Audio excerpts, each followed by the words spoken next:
Nobody inside Roland Garros realized they were about to witness the beginning of something unforgettable.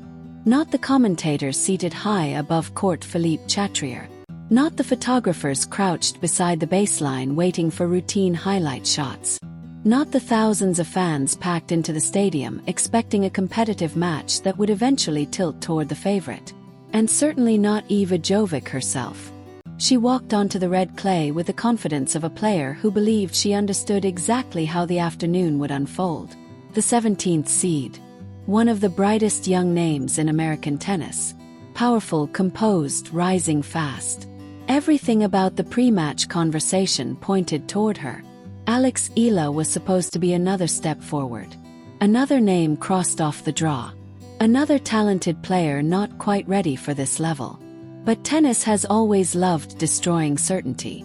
Especially in Paris. Because Roland Garros is not just a tournament. It is a test of emotional survival. The clay stretches points until lungs burn. It drags rallies into places where patience matters more than power. It exposes hesitation instantly. And every year without fail, it reminds the world that rankings do not walk onto the court. People do. And on that afternoon, Alex Eala walked onto the court carrying something nobody had prepared for. Belief. Not loud belief. Not performative confidence. Something quieter. Something deeper. The cameras caught it immediately, even if nobody understood it yet. While Jovic bounced on her toes near the baseline, releasing nervous energy through constant movement, Eala stood almost completely still. Her expression never changed. Her breathing looked slow, measured. There was no sign of intimidation in her eyes.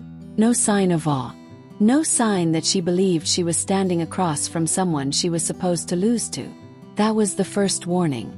The crowd just did not recognize it yet. The opening games followed the expected script.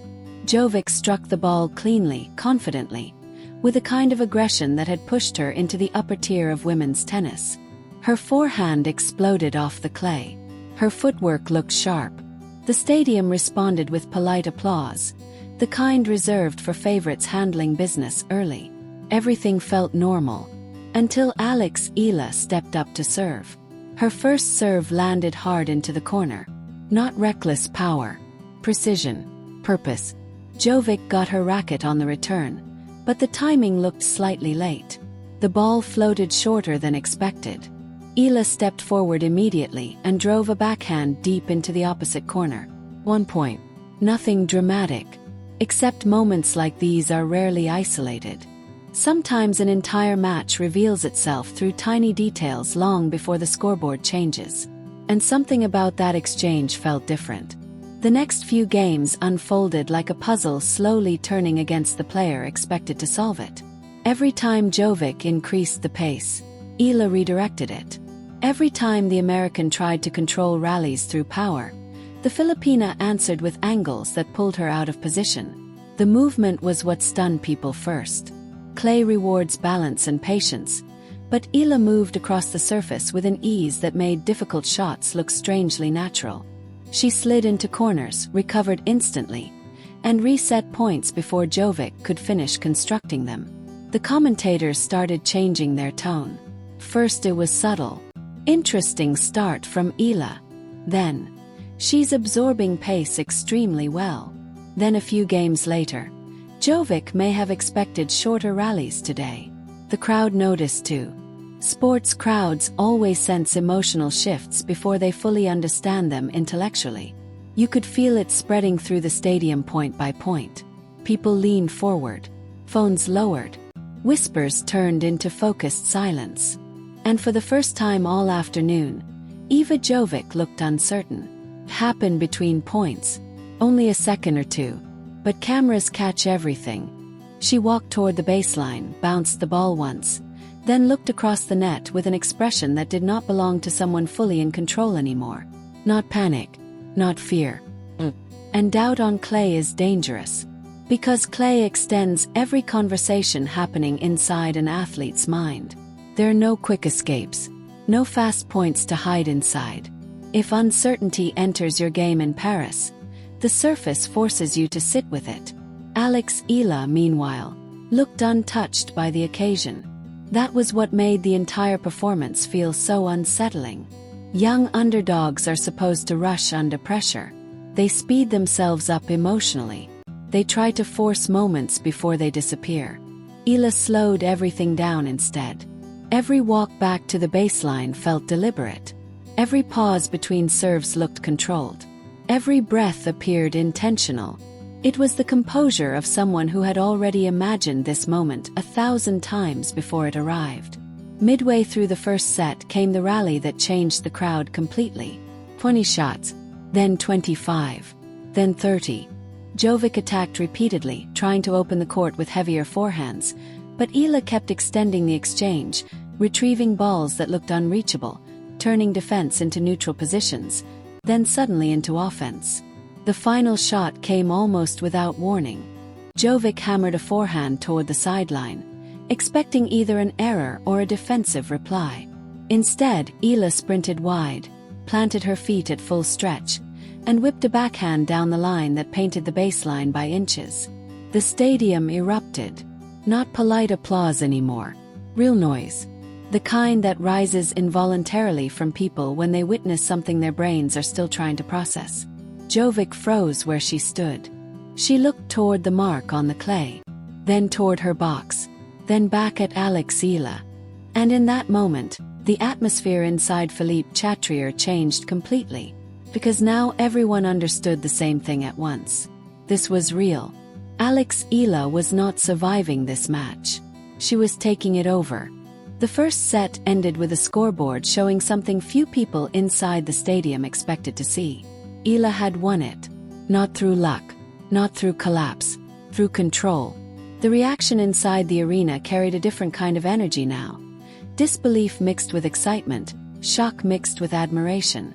Fans were no longer watching out of curiosity. They were emotionally invested. Because sports crowds love possibility more than certainty. Focused. No celebration. No emotional overflow. Just quiet preparation. That image unsettled people even more than the tennis itself. Because it suggested she was not surprised by what was happening. The second set began with Jovic trying to reassert authority immediately. She attacked harder, took bigger cuts at returns, moved closer to the baseline. For a few games it worked. Her intensity rose sharply, and the crowd felt momentum beginning to tilt back toward the seeded favorite. Champions always push back. That is what makes them champions. But every time Jovic surged, Eala answered with something even more impressive. A fearless second serve under pressure. A cross-court winner from a defensive position.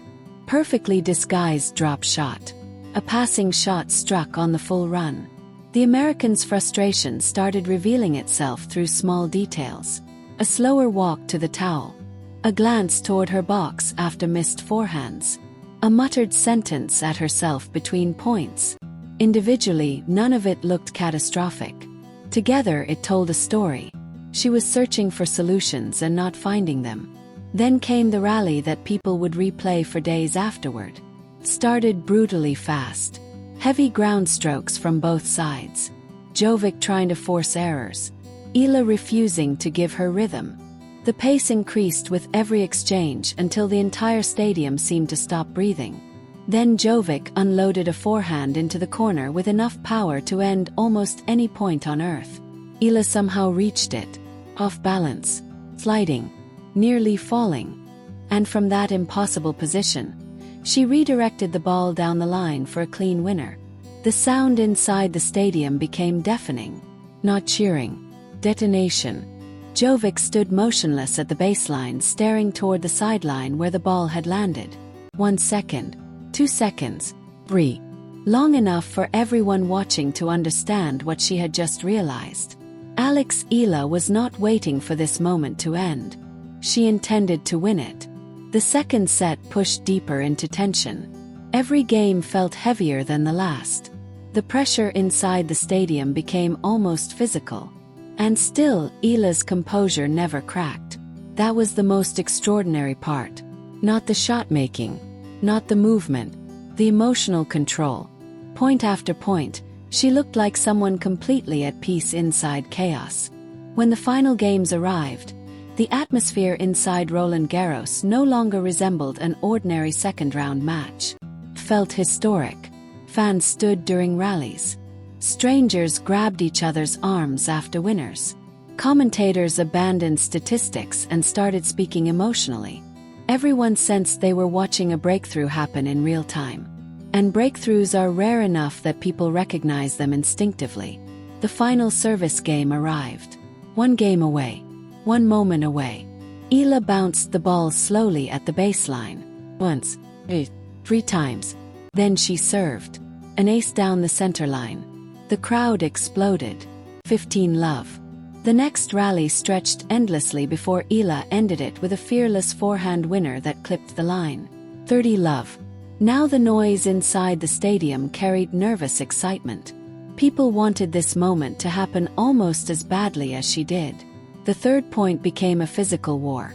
Both players pushed themselves to exhaustion.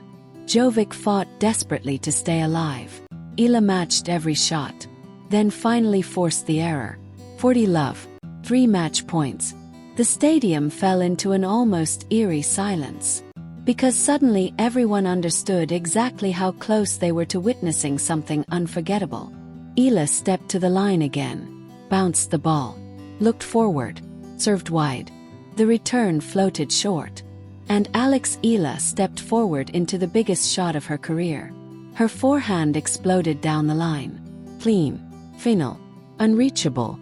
Game. For 1 second the stadium froze. Then Paris erupted. Alex Eala dropped her racket and fell to her knees on the clay. And for the first time all afternoon, the composure disappeared. Emotion flooded across her face all at once. Relief. Disbelief. Years of sacrifice collapsing into one overwhelming moment beneath the Paris sky. But the image people remembered most came afterward. Because instead of looking immediately toward the crowd or the scoreboard, she looked upward, toward the sky above Roland Garros. And whatever she whispered in that moment belonged only to her. Still, everyone watching understood it somehow. Because sports at their highest level speak a language larger than words. And on that afternoon in Paris, Alex Eala said something the entire world could feel.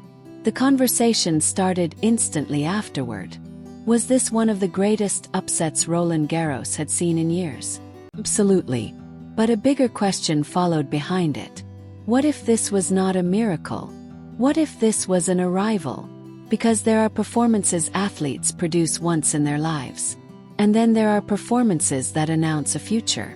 Everything about Alex Eala in Paris felt like the second kind. The composure was real. The tactics were real. The courage was real. And the terrifying thing for the rest of women's tennis was this. She looked like she belonged there the entire time. Not like an underdog stealing someone else's spotlight. Like a star finally stepping into her own. Alex Eala did not come to Roland Garros hoping to become part of another player's story. She came to begin her own. And Paris may have just witnessed the first chapter.